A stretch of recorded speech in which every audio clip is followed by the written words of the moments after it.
Dans le Coran, les météorites peuvent brûler dans l'atmosphère. Les sceptiques affirment que l'auteur du Coran s'est trompé, l'air ne peut pas affecter les météorites. Aujourd'hui, les scientifiques confirment que les météorites brûlent dans l'atmosphère. Lorsque ces météorites pénètrent dans notre atmosphère, la chaleur générée à leur entrée les réduit en cendres.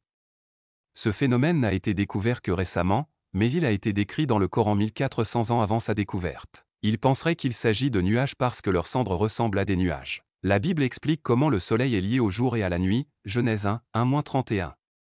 Elle dit que le premier jour, Dieu a créé la lumière et les ténèbres sur la terre, le premier soir est arrivé et le premier matin a suivi.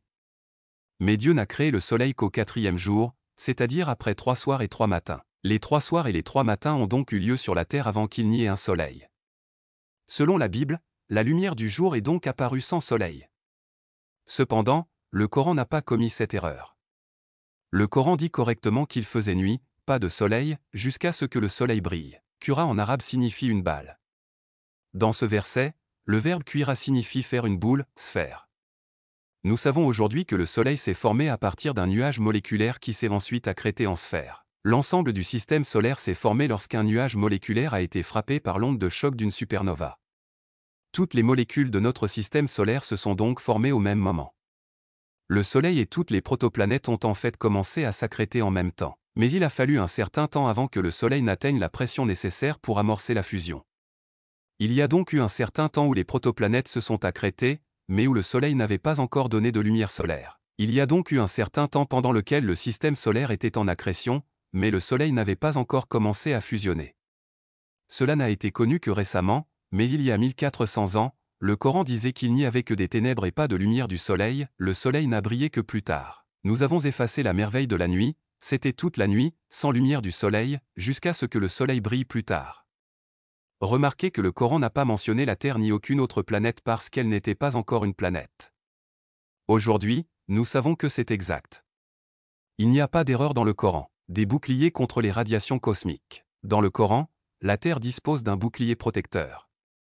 Les sceptiques prétendent que l'auteur du Coran s'est trompé, la Terre est entourée d'un vide qui ne fait rien. Aujourd'hui, les scientifiques confirment que la Terre possède un champ magnétique invisible qui la protège des radiations cosmiques. La Terre possède une atmosphère visible qui la protège des météorites et des bombardements de petits débris. Mais la Terre possède également un champ magnétique invisible qui la protège des radiations cosmiques, la magnétosphère. Sans ce champ magnétique, la vie serait impossible à la surface de la Terre. Ce phénomène a été découvert récemment, mais il a été décrit dans le Coran 1400 ans avant sa découverte. Bouclier protecteur, l'atmosphère elle-même est protégée. Bouclier protecteur signifie que l'atmosphère nous protège, cependant le Coran a dit bouclier protégé, c'est-à-dire que c'est l'atmosphère elle-même qui est protégée. L'atmosphère visible protège la Terre des météorites et des bombardements de petits débris. Mais pour comprendre pourquoi ce verset parle d'un bouclier protégé, il faut regarder Mars. Mars avait une atmosphère, mais elle l'a perdue parce qu'elle n'avait pas de champ magnétique. L'atmosphère de la Terre est protégée par un champ magnétique invisible. C'est pourquoi ce verset dit « bouclier protégé », parce que cette atmosphère, notre bouclier visible, est également protégée. La Bible chrétienne dit que la Lune brille comme le Soleil, Genèse 1, 16-18. Aujourd'hui, nous savons que c'est faux, la Lune ne brille pas. La lumière visible de la Lune est en fait une lumière solaire réfléchie. Cependant, le Coran n'a pas commis cette erreur. Coran 10h5. C'est lui qui a rendu le Soleil radieux et la Lune lumineuse, et qui lui a assigné des phases, afin que vous connaissiez le nombre d'années et le calcul. Allah n'a créé tout cela qu'avec vérité. Il a détaillé les révélations pour un peuple qui sait. On ne peut la voir que la nuit. La Bible insiste sur le fait que Jésus pouvait voir la terre entière d'un seul endroit élevé, Matthieu 4h8, mais cela n'est possible que si la terre est plate. Et si la terre est plate, tout le monde devrait voir la pleine lune en même temps.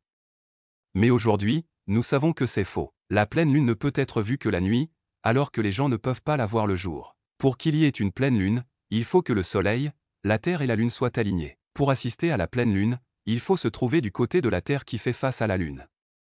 À ce moment-là, seule la partie nocturne de la terre fait face à la lune. L'autre partie éclairée par la lumière du jour serait orientée vers le soleil, mais les personnes qui s'y trouveraient ne pourraient pas assister à la pleine lune. Ils doivent attendre que la terre tourne jusqu'à ce qu'ils fassent face à la lune, mais ils se trouveront alors du côté nuit de la terre.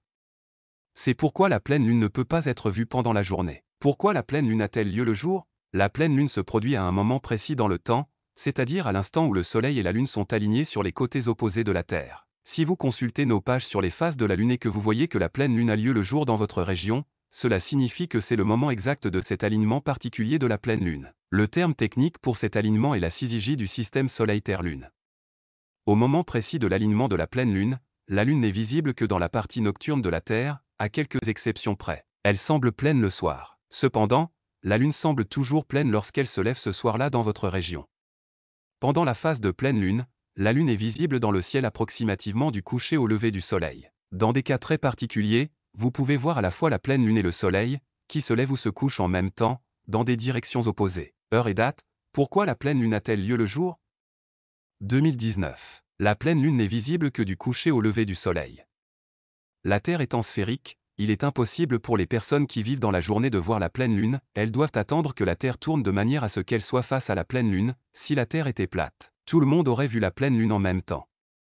Ce phénomène n'a été découvert que récemment, mais il a été décrit dans le Coran il y a 1400 ans. Il y a des choses que tu fais peut-être et qui t'éloignent d'Allah. Si tu veux savoir quoi, clique sur le lien dans la description de la vidéo. Coran 84, 16-18. Je jure par le crépuscule. Je jure par le crépuscule, par la nuit et ce qu'elle couvre.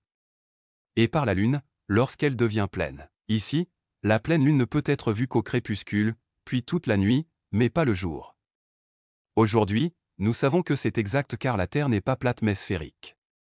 Aucune erreur dans le Coran. Comment un homme analphabète qui vivait il y a 1400 ans aurait-il pu savoir que la pleine lune ne peut être vue que la nuit ?